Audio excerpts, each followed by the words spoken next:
అందరికీ నమస్కారం. నేను మీ తిరుమల శ్రీని.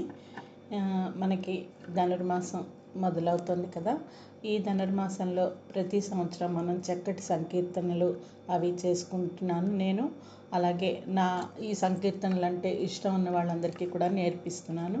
అలాగే ప్రతిరోజు సంకీర్తన ఆండాళ్ళమ్మ వారు ఎలా అయితే పాసురాలు రోజుకొక పాసురం చొప్పున స్వామివారికి విన్నపం చేసుకుందో, తానే స్వయంగా రాసి స్వామివారికి విన్నపం చేసుకుని సంకీర్తన చేసుకుందో, మనం కూడా అలాగే ఆవిడే మనకు కదా రోల్ మోడల్. ఆవిడలాగా మనం కూడా ప్రతిరోజు సంకీర్తన చేసుకోవాలి, భక్తి గీతాలు పాడుకోవాలి. మనకి మోక్షాన్ని ప్రసాదించేది కలియుగంలో సంకీర్తనే. అందుకోసమని నేను ప్రతిరోజు సంకీర్తన చేసుకొని ఈ ప్రాసెస్లో నేను ఈ సంవత్సరం మా గురువుగారైన శ్రీమాన్ ఎస్టిపి వేణుగోపాలస్వామి వారు రచించిన గీతమాలికలో కొన్ని పాటలు పాడుకుంటున్నాను. అలాగే మా గురువుగారు శ్రీమతి నాగలక్ష్మి గారు, అలాగే బాలకృష్ణ ప్రసాద్ గారు, అలాగే ఎన్నో కీర్తనలు నేర్చుకున్నానమాట గీతాంజలి మేడం గారి దగ్గర. ఇలాగ చాలా సంకీర్తనలు నేర్చుకున్నాను. ఈ సంకీర్తనలు రోజుకొకటి చొప్పున సంకీర్తన చేసుకుంటూ నాకు తెలిసిన మంచి విషయాలు, అలాగే క్రితం సంవత్సరం ఆండాళ్ళమ్మ వారి గురించి చక్కటి నాకు తెలిసిన 4 విషయాలు చెప్పుకున్నాం. అయితే ప్రతి సంవత్సరం ఆండాళ్ళమ్మ వారి గురించే చెప్పుకుంటున్నాం కదా. మనం ఏంటంటే ఆండాళ్ళమ్మ వారు తులసి వనంలో జన్మించారు. వారు భట్టనాథులు వారికి దొరికారు. వారు ఆమెను పెంచి పెద్ద చేసి ఆ తులసి మాలికలు కట్టి రంగనాథుడికి సమర్పించే ముందు ఈవిడ ఆ మాలిక వేసుకోవడం, ఇవన్నీ ఆ మాలిక మళ్ళీ తీసుకొని వెళ్ళి స్వామికి అలంకరించడం, ఈ విషయాలు చెప్పుకుంటున్నాం కదా. ఈసారి భట్టనాథులు అంటే ఎవరు, వారికి విష్ణు చిత్తులు అనే పేరు ఎలా వచ్చింది, వారు గోదాదేవి గారి తండ్రి గారు ఎలా అయ్యారు, ఇలాగా దాని గురించి ఆ విష్ణు చిత్తుల వారి గురించి మనం ఈ సంవత్సరం నాకు తెలిసిన విషయాలు మీ అందరితోటి పంచుకుందామని చెప్పేసి నేను చదివిన పుస్తకాల్లోంచి నాకు అవగాహన అయిన ఆ 4 విషయాలు మీతో పంచుకుందాం అనుకుంటున్నాను. ఈసారి మనం విష్ణు చిత్తుల వారి గురించి తెలుసుకుందాం. విష్ణు చిత్తుల వారు శ్రీవిల్లిపుత్తూరు అనే గ్రామంలో జన్మించారు. ఆ శ్రీవిల్లిపుత్తూరు అనే గ్రామంలోనే వారి నివాసానికి పక్కనే ఒక పెద్ద గోపురం, రాజగోపురం కలిగిన, అంటే ఇప్పుడు మనం చెప్పుకుంటున్నాం కదా శ్రీవిల్లిపుత్తూరు అనే ఊరిలో చక్కటి వటపత్ర సాయి ఆలయం ఉంది. ఆ ఆలయానికి ప్రపంచంలోనే, అంటే ఆసియా ఖండంలోనే పెద్ద రాజగోపురం ఉంది అని. అది ఆ శ్రీవిల్లిపుత్తూరు ఆధ్యాత్మిక కేంద్రం, ప్రపంచంలోనే ప్రఖ్యాతిగాంచిన ఆధ్యాత్మిక కేంద్రంగా మనం అందరూ చెప్పుకుంటున్నాం అన్నమాట. అయితే అది అంత ఆధ్యాత్మిక కేంద్రంగా ఎలా జరిగింది, ఆ రాజగోపురం ఎవరు నిర్మించారు, ఎలా వచ్చింది, ఈ విషయాల గురించి మనం శ్రీవిల్లిపుత్తూరులోని విష్ణు చిత్తుల వారి గురించి వారి తెలుసుకునే ప్రాసెస్లో నాకు ఈ కథ తెలిసిందనమాట. ఈ కథని నేను ఇలా మీ అందరికీ తెలియజేస్తున్నాను. అయితే విష్ణు చిత్తుల వారు ఏంటంటే మన శ్రీవిల్లిపుత్తూరులోని పెద్ద ఆలయం ఉండేది. ఆ ఆలయంలో వటపత్ర సాయి ప్రతిష్ఠించి ఉండేవారు. ఆ స్వామికి ఈయన విష్ణు చిత్తుల వారు అన్నవారు, ఈయన పేరు భట్టనాథులు అనమాట. ఈయన ఇంత పరమ భక్త శిఖామణి అనమాట. కాకపోతే ఈయన ఏమీ వేదాలు వర్లివేయలేదు, అలాగే గ్రంథాలు రచించలేదు. కానీ ఈయన ఆ ఆలయం పక్కనే వీరి కుటీరం కాబట్టి ఆయన ఆ వారి కుటీరం చుట్టూరా చక్కటి పూల తోట పెంచుకున్నారనమాట. పూల తోట, తులసి వనం ఇలా పెంచుకొని ఆ తులసి వనంలోని తులసి దళాలని మాల కట్టి, ఆ సుగంధభరితమైన పుష్పాలను మాల కట్టి, ఆ మాలలు చక్కటి అందంగా తయారు చేసి ఆ మాలల్ని మన స్వామివారికి వటపత్ర సాయికి వేసి ఆయనకు వచ్చిన స్తోత్రాలు చదువుకుంటూ ఆ స్వామివారిని కీర్తించడం అదొక్కటే ఆయన జేయం అనమాట. జీవిత జేయంగా పెట్టుకొని ఆ స్వామివారినే ఎప్పుడు పరమ భక్తితో సేవించేవారట. అలా సేవిస్తున్న తరుణంలో ఒకరోజు మన వటపత్ర సాయి శ్రీకృష్ణుల వారు వారికి మన విష్ణు చిత్తుల వారికి ఒక ప్రేరణ కలిగించారట. ఏంటంటే ఈ శ్రీవిల్లిపుత్తూరు పక్క ఊరు అంటే శ్రీవిల్లిపుత్తూరు పక్కనే మనకి దక్షిణ భారతదేశంలోనే ప్రధానమైన ఇంకో మధురై అనే ఆలయంలో, అంటే మధుర మీనాక్షి అమ్మవారు ఉంటుంది కదా, ఆ ఆలయంలో ఆ ఊరిలోనూ ఆ ఊరికి రాజు శ్రీ వల్లభరాయులు అనే రాజుగారు మధురైని పరిపాలిస్తూ ఉండేవారనమాట. ఆ మధురైలో ఒక పెద్ద రాజ్యసభ జరుగుతోంది. ఆ రాజ్యసభ 6 నెలల నుంచి ఆ సభ జరుగుతోందిట. ఎక్కడ దేశంలో ఉన్న ప్రతి పండితులు వచ్చి ఆ సభలో పాల్గొంటున్నారట. ఆ సభ ఏంటంటే పరతత్వం అంటే ఏమిటి అని దాని గురించి తెలుసుకోవడం గురించి ఆ సభ జరుగుతోందిట. ఎందరో పండితులు వస్తున్నారట, ఎన్నో గొప్ప గొప్ప విషయాలు చెప్తున్నారట. అయితే కానీ ఆ సభలో ఇది పరతత్వం అని తేలటం లేట. ఈ పరతత్వం అని విషయాన్ని తేలడం కోసం ఏం చేయాలి, అది ఎవరు నిర్ణయిస్తారు ఇది పరతత్వం అంటే, అక్కడ రాజుగారు ఒక పెద్ద విద్యా నిధి అని ఒక పెద్ద మూటని ఆ మందిరంలో మధ్యని కట్టారట. కడితే కరెక్ట్గా పరతత్వం అంటే ఇది అని ఎవరైతే నిర్ణయిస్తారో వారి దగ్గర ఆ మూట వచ్చి పడుతుందిట. పడితే వారు చెప్పిందే పరతత్వం అని అది నిర్ణయించబడుతుంది అన్నమాట. అయితే ఆ మూట ఎంతమంది పండితులు, ఎంతమంది గొప్ప ఘనాపాటీలు పండితులు వచ్చి చెప్పినా పరతత్వం గురించి ఆ మూట పడట్లేదుట. ఈ రాజుగారు ఇలాగే పరతత్వం గురించి 6 నెలల నుంచి సభ జరిపిస్తూనే ఉన్నారట. అయితే ఇలా సభ జరిపిస్తున్నారు, విష్ణు చిత్తులు మీరు వెళ్ళి పరతత్వం గురించి చెప్పండి అని ప్రేరణ కలిగించారట మన స్వామివారు. కలిగిస్తే విష్ణు చిత్తుల వారికి చాలా ఆశ్చర్యం వేసిందిట. ఇదేమిటి స్వామి, పరతత్వం అంటే ఏమిటో నాకు తెలియదు, పరతత్వం గురించి నన్ను వెళ్ళి రాజ్యసభలో చెప్పమంటున్నావు, నాకు అసలు ఏం అర్థం కావట్లేదు స్వామి. నాకు ఏదో ఆ తులసి వనానికి గొప్పులు తవ్వుకోవడం, పాదులు కట్టుకోవడం, వాటికి నీరు పొయ్యడం, ఆ పుష్ప తోటకి పూజ చేసుకోవడం, వాటిని ఆ పుష్పాలన్నీ కోసి నీ పూజకి ఉపయోగించడం, అవన్నీ మాలలు కట్టడం, ఇవి తప్ప నాకు వేరే తెలియదు నాయన. నువ్వు నన్ను వెళ్ళి అక్కడ పరతత్వం గురించి చెప్పమంటున్నావు ఏమిటి స్వామి అని అన్నారట విష్ణు చిత్తుల వారు. లేదు నువ్వు చెప్పగలవు, వెళ్ళు అంటున్నారట మన భగవంతుడు.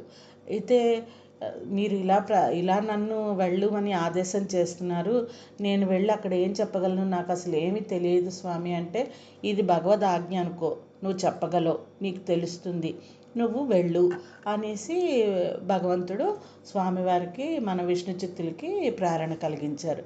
ప్రేరణ కలిగిస్తే ఈయన సందిగ్ధంలో పడ్డారు. ఎలా చెప్పగలను, నాకేమీ తెలియదు, నేను ఎలా చెప్తాను ఏంటి అని చెప్పేసి ఆలోచన చేస్తూ ఉంటే, లేదు నువ్వు వెళ్ళాల్సిందే అనేసి అన్నారట. అనేసి అంటే, ఏంటి ఈయన గడ్డి పరకను బ్రహ్మాస్త్రంగా ఉపయోగిస్తున్నారా ఏంటి, నాలాంటి గడ్డి పరకను వెళ్ళి అక్కడ పరతత్వం గురించి చెప్పమంటున్నారు ఏంటి అని చెప్పేసి విష్ణు చిత్తుల వారు చాలా మదన పడుతున్నారట. నేనేం చెప్పగలను, నాకేం తెలుస్తుంది అని. అక్కడేమో శ్రీకృష్ణుల వారేమో నువ్వు వెళ్ళగలవు, నువ్వు వెళ్ళి చెప్పగలవు, చెప్పు అంటున్నారట. సరే అని చెప్పేసి విష్ణు చిత్తుల వారు సరే బయలుదేరదాం అని, ఇంకా స్వామి ఆజ్ఞ తప్పదు కదా పాటించాలి అని అనుకుంటున్నారట. అయితే ఇదే ప్రేరణ అక్కడ వల్లభాచార్యుల వారికి కూడా కలిగిందిట. వల్లభరాయుల వారికి కూడా కలిగిందిట. ఏంటి, నువ్వు రాజ్యాన్ని పరిపాలన చేస్తున్నావు కదా, నువ్వు రాజ్య పరిపాలన సవ్యంగా చేస్తున్నావో లేదో నీకు ఎలా తెలుస్తుంది అనేసి అనే క్వశ్చన్ వేశారట భగవంతుడు ఆయన్ని. అప్పుడు ఆయనకి కూడా అనుమానం కలిగింది. నిజమే, నేను కరెక్ట్గా నా రాజ్యాన్ని పరిపాలిస్తున్నానో లేదో, రాజ్యంలో ప్రజలు నా గురించి ఏమనుకుంటున్నారో తెలుసుకొని ఏదైనా నా వల్ల పొరపాట్లు జరిగితే ఆ పొరపాట్లను దిద్దుకుందాం అని చెప్పేసి ఆ వల్లభరాయల వారికి కూడా నిజమే కదా ఇది భగవంతుడు అందుకే నాకు ఇలా ప్రేరణ కలిగించాడు సరే అని చెప్పేసి ఆయన పగలంతా రాజ్య పరిపాలన చేసి రాత్రిపూట మారువేషంలో మన మధురైలోని పురవీధులన్నీ తిరగడం ప్రారంభించారట. అలా పురవీధులన్నీ తిరుగుతున్న వల్లభరాయల వారికి ఒక ఊర్లో ఒక అరుగు మీద ఇద్దరు బ్రాహ్మణులు కూర్చొని కబుర్లు చెప్పుకుంటున్నారట. కబుర్లు చెప్పుకుంటూ ఉంటే ఈ వల్లభరాయల వారు వాళ్ళ దగ్గరికి వెళ్ళారట. వెళ్ళి అయ్యా మీరు బ్రాహ్మణోత్తముల్లాగా ఉన్నారు, మీకు పాదాభివందనాలు చేస్తున్నాను అని చెప్పేసి మీరు ఎక్కడి నుంచి వస్తున్నారు, ఎక్కడి వారు ఏంటి అని అడిగారట. అడిగితే వారు అందులో ఒక ఆయన చెప్పాడట, మేము దక్షిణ దేశ యాత్ర చేసి వస్తున్నామండి అని చెప్పారట. మీరు ఇంత యాత్ర చేశారు కదా, దానివలన మీకు ఏమైనా తత్వజ్ఞానం కలిగిందా అని అడిగారట. అంటే తత్వజ్ఞానం అంటే అనేసి వాళ్ళు ఇద్దరు ఒకళ్ళ ముఖాలు ఒకళ్ళు చూసుకున్నారట. చూసుకుంటే అలా కాదయ్యా, మీరు వెళ్ళారు కదా, దక్షిణ భారత యాత్ర చేశామని చెప్తున్నారు కదా, ఈ యాత్ర వలన మీకు ఏమి లాభం కలిగింది, మీకు ఏమి అనిపించిందో నాకు చెప్పండి అని అడిగారట. అడిగితేనేమో వాళ్ళిద్దరూ స్వామి మేమైతే యాత్రలు చేయాలి, స్వామిని సేవించుకోవాలి, అన్ని దివ్యక్షేత్రాలను దర్శించుకోవాలి అని వెళ్ళామంటే, సరే వెళ్ళారు బాగుంది, మీకు ఏమైనా తత్వజ్ఞానం కలిగిందా, ఏమైనా లేకపోతే ఏదోలే అన్ని గుళ్ళు చూసాము, అన్ని యాత్రలు చేసాము, అన్ని 108 మంది పెరుమాళ్ళని చూసామనిపించిందా, లేకపోతే అబ్బా ఇవన్నీ ఇంత దూరం తిరగడం అవసరమా, స్వామి ఎక్కడ లేడు అనిపించిందా, లేకపోతే ఆ అందాలన్నీ చూసాం కదా చక్కగా, ఆ కోటగోడలు చూసాము, గోపురాలను చూసాము, ఆ శిల్పకళను చూసాము అలా అనిపించిందా, లేకపోతే ఇంత డబ్బు ఖర్చు పెట్టుకొని ఇవన్నీ తిరగడం అవసరమా అనిపించిందా, మీకు ఏమనిపించిందో అది నాకు తెలియజేయండి అనేసి చెప్పారట. చెప్తే అందులో ఒక ఆయన అన్నారట, నాయన మేము దక్షిణ దేశ యాత్ర చెయ్యాలి అని బయలుదేరాము, ఎందుకంటే మన ఇంట్లో మనం కూర్చొని ఇవన్నీ చూడలేం కదా, అందుకోసమని చెయ్యాలి అని కష్టపడి బయలుదేరాము అని చెప్పారట. బయలుదేరాము. అయితే ఏంటంటే పరతత్వ జ్ఞానం అంటే ఏంటి, పరతత్వం అంటే ఏంటి, మనం మనం ఏం చేయాలి దాని గురించి అంటే, మనం జీవితాన్ని సుఖంగా సాగించాలి. సుఖంగా సాగించడం అంటే ఏంటి, టైంకి తినడానికి లోటు లేకుండా ఉండాలి, టైంకి తినాలి, అలాగే టైంకి నిద్రపోవాలి. టైంకి నిద్రపోవాలి, మనకి ఎవరికైనా ఏమైనా పెట్టాలి అని అనిపించినప్పుడు పెట్టగలగాలి. మన అందరితోటి చక్కగా అన్ని వేద సభల్లోనూ కానీ, లేకపోతే పుణ్యక్షేత్రాల యాత్రల్లో కానీ అన్నిట్లోనూ పాల్గొనగలిగే ఓపిక మనకు ఉండాలి. ఇవన్నీ మనకి ఉన్నప్పుడు అదే మనకి పరతత్వ జ్ఞానం, అదే కదా మనకి సుఖమైన జీవితం. ఆ సుఖమైన జీవితమే జీవించడమే పరతత్వ జ్ఞానం అంటేను. అందుకోసమని పరతత్వ జ్ఞానం అంటే ఇంకేం కావాలి అంటే, పరతత్వ జ్ఞానం అంటే వీటన్నిటికీ మనం ఈ చేయవలసిన పనులన్నీ చేయాలంటే, అంటే ఎవరికైనా పెట్టాలి అనిపించినప్పుడు పెట్టాలి, మనకు తినాలి అనిపించినప్పుడు కడుపు నిండా తినాలి, హాయిగా సుఖంగా నిద్రపోవాలి అంటే నిద్రపోవాలి. ఇవన్నీ కలగాలి అంటే మనం కష్టపడాలి. మనం కష్టపడాలి అంటే మనకి ఒంట్లో ఓపిక ఉండాలి. మనకి ఒంట్లో ఓపిక ఉన్నప్పుడు అంటే వయసులో ఉన్నప్పుడు మనం కష్టపడి సంపాదించాలి. కష్టపడి సంపాదించి ఆ సంపాదనని మనం అందులో కొంత మనం తినడానికి ఉపయోగించుకోవాలి, కొంత దాన ధర్మాలకు ఉపయోగించుకోవాలి, కొంత దాచుకోవాలి. దాచుకోకపోతే కూడా కష్టమే. మనం రేపొద్దున్న ఎలా బతుకుతాము, మనకి 4 కాలాలు అంటే ఎండాకాలం, వానాకాలం, శీతాకాలం, చలికాలం, ఇలా 4 కాలాలు ఉన్నాయి కదా. ఈ 4 కాలాల్లోనూ మనం ఎండాకాలం, శీతాకాలం, చలికాలం ఈ 3 అంటే ఈ 8 నెలల్లోనూ మనం కష్టపడగలం. వానాకాలంలో వర్షాలు ఎక్కువగా పడతాయి కాబట్టి ఆ టైంలో మనం బయటికి వెళ్ళలేము, సంపాదించలేనప్పుడు మనకి తినడానికి ఉండాలి కదా. మనకైతే ఖర్చులైతే అలాగే ఉంటాయి కదా, తినాలి కదా కడుపుకి. అందుకోసమని ఈ 8 నెలలు మనం కష్టపడి సంపాదించుకొని ఆ 4 నెలల కోసం ఎలా దాచుకుంటామో అలాగే మనం ఒంట్లో ఓపిక ఉన్నప్పుడు సంపాదించుకోవాలి. కష్టం పడాలి, ఎక్కువ కష్టపడి సంపాదించుకొని మనం తినగలిగినంత తినాలి, పెట్టాల్సినంత పెట్టాలి. రేపొద్దున మన పిల్లలకి కూడా మనం ఉంచాలి. మన పిల్లల్ని ఎవరు చూస్తారు? మనం కన్నప్పుడు మన పిల్లల కష్ట సుఖాలు అన్నీ చూడాల్సిన బాధ్యత మనదే కాబట్టి అనేసి ఆయన చెప్తున్నారట. నాకు ఇక్కడ ఒక విషయం గుర్తొచ్చింది. ఏంటంటే మా వారు, అంటే ఎల్ఐసి గురించి చెప్తున్నానని అనుకోకండి, మా వారు ఎల్ఐసి గురించి అందరికీ అలాగే చెప్తారనమాట. ఎక్కువగా మా పిల్లలకి చెప్తూ ఉంటే నేను విన్నాను కాబట్టి ఆ విషయాలు కూడా ఇక్కడ నేను చెప్పదలుచుకున్నాను. ఎందుకంటే అక్కడ స్వామివారు చెప్పింది కూడా అదే. ఏంటంటే మనకి ఒంట్లో ఓపిక ఉన్నప్పుడు, శక్తి ఉన్నప్పుడు మనం కష్టపడగలిగే సామర్థ్యం మనకు ఉంటుంది. మనకు వార్ధక్యం వచ్చాక మనం సంపాదించలేం కదా. అలాగని మనకేం ఖర్చులు ఆగిపోవు. ఇప్పుడు ఖర్చులు ఉంటాయి, అప్పుడు ఇంకా ఎక్కువ ఖర్చులు ఉంటాయి. ఎందుకంటే వార్ధక్యం వస్తుంది కాబట్టి ఒంట్లో సత్తు ఏవో ఒక అనారోగ్యాలు అవి వస్తాయి కాబట్టి అప్పుడు కూడా ఇంకా ఎక్కువ ఖర్చులు ఉంటాయి. అందుకోసం మనం ఇప్పుడు ఒంట్లో ఓపిక ఉన్నప్పుడు, మన వయసు ఉన్నప్పుడు కష్టపడి సంపాదించి అందులో సగం మనం తినడానికి, ఖర్చులకి, మన దాన ధర్మాలకి వీటికి పెట్టుకుంటూ అందులో ఒక 30% మనం ఈ ఎల్ఐసిలో దాచుకుంటే ఇది రేపొద్దున్న మనకి ఒంట్లో ఓపిక లేనప్పుడు, మనకి ఆరోగ్య పరిస్థితులు బాగుండలేనప్పుడు మనకి ఇంకొకళ్ళని ఇబ్బంది పెట్టకుండా ఆ ధనం మనకి ఉపయోగపడుతుంది. మనకి అది ఉంటుంది. మనం బతికినన్నాళ్ళు హాయిగా ఆనందంగా బతకగలుగుతాం. ఒకవేళ మనకి భగవంతుడు ఆజ్ఞ ఇచ్చి పిలిచాడు అనుకోండి, మనం వెళ్ళిపోయామనుకోండి, ఆ ధనాన్ని మన పిల్లలకి ఉంటుంది కాబట్టి మన పిల్లలు కూడా హాయిగా సుఖంగా బతుకుతారు. అంతేకాకుండా ఈ ఈ ఈ ధనం ఉన్నది కదా అని మన దగ్గర నలుగురు చేరుతారు. అలాగే ఆధ్యాత్మిక ధనం కూడా మన దగ్గర ఉండాలన్నమాట. మనం ఏదో మనకు వచ్చినది చదువుకోవడం, సంకీర్తన చేసుకోవడం, గ్రంథాలు రచించగలిగిన వాళ్ళు, రచయితలు చాలామంది ఉన్నారు. అలాగే సంకీర్తన చేయవలసిన వాళ్ళు చాలామంది గాయకులు, సంకీర్తనాచార్యులు ఉన్నారు. వాళ్ళ దగ్గర మనం నేర్చుకోగలిగేది నేర్చుకోవాలి. మనం కూడా పాడుకుంటూ ఉండాలి. దీనివల్ల మనకి అదంతా ఆధ్యాత్మిక సంపాదన అన్నమాట. ఆ సంపాదనను కూడా మనం కూడబెట్టుకుంటే మన చుట్టూ నలుగురు చేరుతారు. మనం వాళ్ళ చేత సంకీర్తన చేయించడం, 4 యాత్రలకి తీసుకువెళ్ళడం. మనం చూసామనుకోండి, అబ్బా ఇది మనం చూసాం, మనతో పాటు మరో 10 మందిని తీసుకెళ్ళి ఈ పుణ్యక్షేత్రాలన్నీ చూపించవచ్చు. ఇవన్నీ చూడడం, ఇవన్నీ చేయడం, ఇవన్నీ మన దగ్గర డబ్బున్నప్పుడు, ఓపుకున్నప్పుడు ఇవన్నీ చేసుకుంటూ ఉండాలన్నమాట.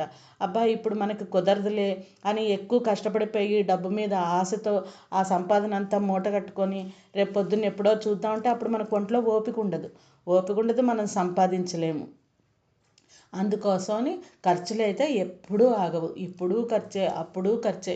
కాకపోతే కష్టపడే సమయంలో కష్టపడగలం కాబట్టి కష్టపడి సంపాదించుకుంటే ఇదే పరతత్వం నాయన. దీని గురించే మన చుట్టూ నలుగురు చేరుతారు అనేసి చెప్పారట ఆ బ్రాహ్మడు. చెప్తే అప్పుడు ఈ రాజుగారికి అర్థమైందిట. ఓ అందుకోసమే ఈ వేద సభలు, అదేంటి కాలక్షేపాలు, భాగవతం, భగవద్గీత, రామాయణ పారాయణలు, ఇలాగ మన ఆధ్యాత్మికంగా ఏవేవి హోమాలు, యజ్ఞాలు ఇవన్నీ ఎందుకు చేస్తున్నాము అంటే ఇవన్నీ కూడా మనం సంపాదించుకున్న జ్ఞాన సంపదన అన్నమాట అని చెప్పేసి అనుకున్నారట. అనుకొని సరే ఈయన మళ్ళీ రాజ్యానికి వెళ్ళిపోయారు, మధురైకి వెళ్ళిపోయి అక్కడ దీని గురించి ఎవరైతే ఇవన్నీ చెప్తారో వాళ్ళని మనం నిర్ణయించవచ్చు అన్నమాట అని ఈయనకు ఒక క్లారిటీ వచ్చింది. ఈ లోపల ఇంకొక ప్రేరణ కలిగింది. ఏంటని, ఇలాగా పలానా పక్క దేశం విల్లిపుత్తూరు నుంచి ఒక అతను వస్తున్నాడు, ఆయన కూడా ఈ సభలో పాల్గొంటాడు, ఆయన్ని మీరు ఆహ్వానించాలి అని ప్రేరణ కలిగిందిట. సరే ఎవరొస్తారో అని చూస్తూ ఉంటే మన విష్ణు చిత్తుల వారు వెళ్ళారు. కానీ ఈయనకి చాలా గుండెల్లో దడదడలు ఆడిపోతుందన్నమాట. వెళ్ళారు, ఆ సభకు వెళ్ళారు, వాళ్ళు ఆహ్వానించారు, లోపలికి తీసుకెళ్ళి ఉంటే రాజ్యసభ అంతా కిక్కిరిసిందిట. అందులో ఎంతమంది ఘనాపాటిలు పండితులు అందరూ ఉన్నారట. ఈయనకైతే అసలు ఏంటి ఇంత కిక్కిరిసి ఉన్న ఈ సభలో నేను పరతత్వం గురించి ఏం చెప్పగలనురా భగవంతుడా, స్వామి కృష్ణ నువ్వే నన్ను గట్టెక్కించాలి అని అనుకుంటూనే భయపడుతూనే ఉన్నారట. సరే అలా సభ జరుగుతోంది కదా, ఒక్కొక్క పండితులు అన్నీ చెప్తున్నారు. సరే ఇంక మన విష్ణు చిత్తుల వారు చెప్పాల్సిన టైం వచ్చేసరికి అందరికీ నమస్కారం సమర్పించుకొని సరే ఈయన చెప్తున్నారట. ఈయన చెప్తూ ఉంటే ఈయన నోటి వెంట ఒక ప్రవాహం వలె వచ్చేస్తోందిట. ఎలా అంటే ధ్రువుడు తపస్సు చేసుకుంటూ ఉంటే అయ్యో ఈ పిల్లవాడు చాలా కష్టపడుతున్నాడే, పాపం ఇతనికి చక్కటి విద్యా సంపదని జ్ఞానాన్ని మనం ప్రసాదించాలి అని చెప్పేసి శంఖాన్ని చుబుకానికి తగిలిస్తే ధ్రువుడి నోటి వెంట అలాగే జ్ఞానధార వచ్చేస్తుంట. అలాగే ఎలా ధ్రువుడికి నోటి వెంట అంత జ్ఞానధార ఎలాగ వచ్చేసిందో పొంగి, అలాగే మన విష్ణు చిత్తుల వారికి కూడా జ్ఞానధార అలా పొంగి ప్రవహించేసి ఈయన అలాగ పరతత్వం గురించి అలా చెప్తూ ఉంటే ఆ ధనరాశి ఉంది కదా, అక్కడ రాజమందిరంలో పైన ఉన్న ధనరాశి వచ్చి ఈయన కాళ్ళ దగ్గర పడేసరికి అప్పుడు రాజుగారు ఇదే అసలైన పరతత్వం అని చెప్పేసి రాజుగారు నిర్ణయించారట. ఇంకా మన విష్ణు చిత్తుల వారిని రాజ్యసభ మొత్తం అంతా కరతాళ ధ్వనులతోటి ప్రశంసించి, అబ్బా పరతత్వం గురించి ఎంత బాగా చెప్పారు విష్ణు చిత్తుల వారు అని చెప్పేసి ఇచ్చేసి ఆయన పెద్ద ఊరేగింపుతోటి మన శ్రీవిల్లిపుత్తూరు తీసుకెళ్తూ ఉంటే ఈ ఊరేగింపు చూడడానికి భగవంతుడు కూడా వచ్చాడట. భగవంతుడు కూడా వచ్చేసరికి మన విష్ణు చిత్తుల వారికి కనిపించింది. ఎంత అందం అంటే ఆ వటపత్ర సాయి అంత అందంగా ఉన్నట్ట. అమ్మో ఇంత అందమైన స్వామికి దిష్టి తగిలిపోతుంది, ఈ మానవులందరూ ఈ నరులందరూ చూస్తే దిష్టి తగిలిపోతుందని, స్వామి నువ్వు రాకు నీకు దిష్టి తగిలిపోతుంది, నువ్వు రాకు అని చెప్పేసి మన విష్ణు చిత్తుల వారు పల్లాండు పల్లాయిరుత్తాండు పరగోడి నూరాయిరం అంటూ చక్కటి మంగళహారతి ఇచ్చి ఆయనకి దిష్టి తీసి ఆయన్ని నువ్వు రాకు స్వామి అని చెప్పేసి దిష్టి తీసి వెళ్ళారట. వెళితే అప్పుడు శ్రీవిల్లిపుత్తూరు వెళ్ళి ఈ ధనరాశిని ఆయన మంచిగా సద్వినియోగం చేశారు. ఎలా సద్వినియోగం చేశారంటే మన శ్రీవిల్లిపుత్తూరులో ఇప్పుడు మనకు కనిపిస్తున్న ఇది కలియుగానికి పూర్వం జరిగిన విషయం అన్నమాట. ఈ రాజగోపురాన్ని కట్టించారట. అంత పెద్ద రాజగోపురాన్ని కట్టించి ఆ ఆలయాన్ని ఇంకా అందంగా తీర్చిదిద్ది దానికి ఆ ఆలయ సేవలకి ఉపయోగించారట. మనకి శ్రీకృష్ణుల వారు కూడా ప్రేరణ కలిగించింది ఏంటంటే, నువ్వు ఇంత భక్తి శ్రద్ధలతో నాకు పూలమాలలు సమర్పిస్తున్నావు కదా, నీకు ఈ ధనరాశి వస్తే ఇంకా మంచి సేవలకు నువ్వు ఉపయోగించగలుగుతావు కాబట్టి నిన్ను వెళ్ళమని నేను ఆజ్ఞాపిస్తున్నాను అని చెప్పేసి పంపించారట. అలాగా మన విష్ణు చిత్తుల వారికి భట్టనాథులైన వారికి విష్ణు చిత్తులు అని పేరు వచ్చింది. ఆయన ఈ ఆలయాన్ని అలా ఇంకా పరమభక్తితో సేవించుకోవడం వల్ల ఆ తులసీవనంలో మన గోద అనే బాలిక జనించడం, ఆ బాలికని స్వామివారు పెంచుకోవడం, ఆమెకు చూడుకుడుత్త అని పేరు పెట్టడం, ఆమె పెరిగి పెద్దదై చక్కగా ఈ పూలమాలలు స్వామివారికి తండ్రి గారు అలా అల్లి పెట్టిన మాలల్ని ఆమె వయసులోకి వచ్చిన తర్వాత ఆ అందమైన మాలల్ని చూసి ఊరుకోకుండా తన మెడలో వేసుకొని అద్దంలో చూసుకొని మురిసిపోతూ మళ్ళీ అక్కడ పెట్టేస్తూ ఉండడం, మన విష్ణు చిత్తుల వారేమో ఆయనకి తెలియక తీసుకొని వెళ్ళి ఇవి స్వామికి సమర్పిస్తూ ఉండడం, ఆ స్వామిలోని కళని చూసి ఆనందపడిపోతూ ఉండడం ఇలా చేసేవారు. ఆ తర్వాత అమ్మవారు వేసుకొని ఒకసారి విష్ణు చిత్తుల వారికి కనిపించడం, విష్ణు చిత్తుల వారికి కోపం వచ్చి ఏంటమ్మా ఇంత అపచారం చేసావు, నువ్వు మెడలో ధరించిన మాలను తీసుకొని వెళ్ళి నేను ఆయనకు సమర్పిస్తున్నాను, ఎంత అపచారం జరిగిపోతుంది మన వల్ల అనేసి అనడం. అప్పుడు మళ్ళీ రంగనాథుడు విష్ణు చిత్తుల వారికి మందలించి, లేదు లేదు నువ్వు గోదని ఏమీ అనకు, ఆమె వేసుకున్న మాలే నాకు చాలా ప్రియమైనది, నాకు చాలా ఇష్టంగా ఉంది అని చెప్పేసి అనడం. అప్పుడు ఆ అమ్మవారు ఈ తిరుప్పావై రచించి కీర్తించి ఆ రంగనాథుడినే నేను పెళ్ళాడాలి అని చెప్పేసి ఆమె మంచి సంకల్పంతో ఈ తిరుప్పావై రచించడం, కీర్తించడం, వ్రతం చెయ్యడం. దీనివల్ల ఆమె స్వామివారిని పెళ్ళాడడం. ఈ కథ అంతా మనం ఈ ధనుర్మాసంలో మనకి తెలిసిందే, మనం చేసుకుంటున్నదే. ఈ సంవత్సరం విష్ణు చిత్తుల వారి గురించి చెప్పగలిగే భాగ్యం కలిగింది. ఎందుకంటే నేను ఒక మంచి పుస్తకం చదివాను. ఆ పుస్తకంలోనూ పెద్దలు స్వాములు వాళ్ళు చెప్పిన విషయాలు విని ఈ కథ ఈ సంవత్సరం నా నోటి వెంట చెప్పగలిగే భాగ్యాన్ని నాకు కలిగించిన ఆ శ్రీమన్నారాయణకి, అనేక దాసోహాలు పెద్దలకు, గురువులకి దాసోహాలు సమర్పించుకుంటూ ఈ వీడియో చేయదలుచుకున్నాను. మీరందరూ చూడండి, వినండి, నన్ను ఆశీర్వదించండి.